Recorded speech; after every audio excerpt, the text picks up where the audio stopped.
आजकल भारत में एक खराब बीमारी घुस गई है, चिकनगुनिया। लाखों लोग प्रभावित हैं। मैं 6 महीने से गांव-गांव घूम के उसका इलाज कर रहा हूं और आपको सुनकर ताज्जुब होगा, ज़्यादा लोगों को इलाज में मैं एक ही बात बताता हूं, तुलसी का काढ़ा पी लो, नीम की गिलोय होती है ना, उसको भी उसमें डाल लो, थोड़ा सूंठ डाल लो, थोड़ी छोटी पीपर डाल लो, बस ये 4-5 चीज़ें, और थोड़ा गुड़ डाल लो क्योंकि ये कड़वा इतना है कि पी नहीं पाओगे। इतने मात्र से 3 खुराक में बीमारी ठीक हो रही है। और जो एलोपैथी से कर रहे हैं ना, बोवेरॉन के 3-3 इंजेक्शन ठोक दो, डाइक्लोफेनेक दे दो और पैरासीटामोल भी दे दो, जो तुम्हारे पास है सब दे दो। 20-20 दिन से बिस्तर में पड़े तड़प रहे हैं, 20-20 दिन से।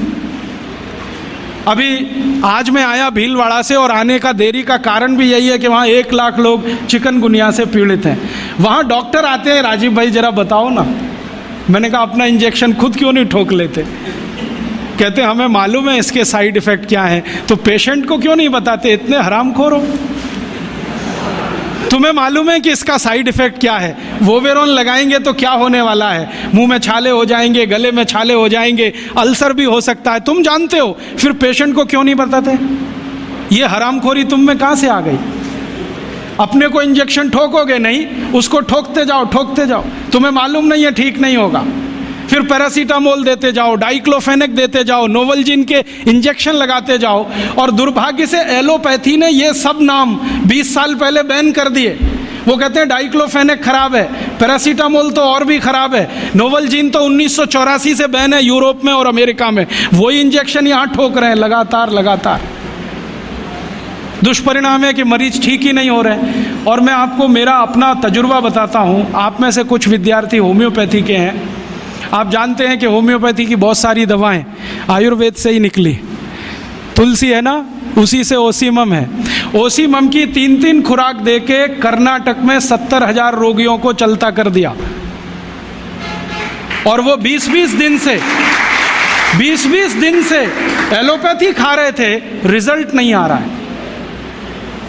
ओसीमम 200 की 3 खुराक सफिशिएंट, और आदमी 20 दिन से तड़प रहा है बिस्तर में, न नींद आ रही है, न चैन मिल रहा है, इतनी उल्टियां हो रही हैं, बुखार उतर नहीं रहा है, सब तकलीफ है।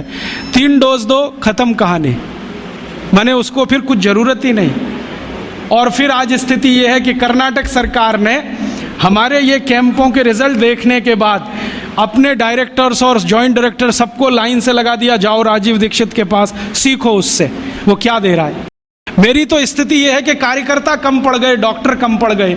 अगर मेरे पास 1000-2000 डॉक्टर होते तो हम कर्नाटक के उन लाखों लोगों को बचा लेते जो मर गए पिछले 6 महीने। महाराष्ट्र में भी यही है।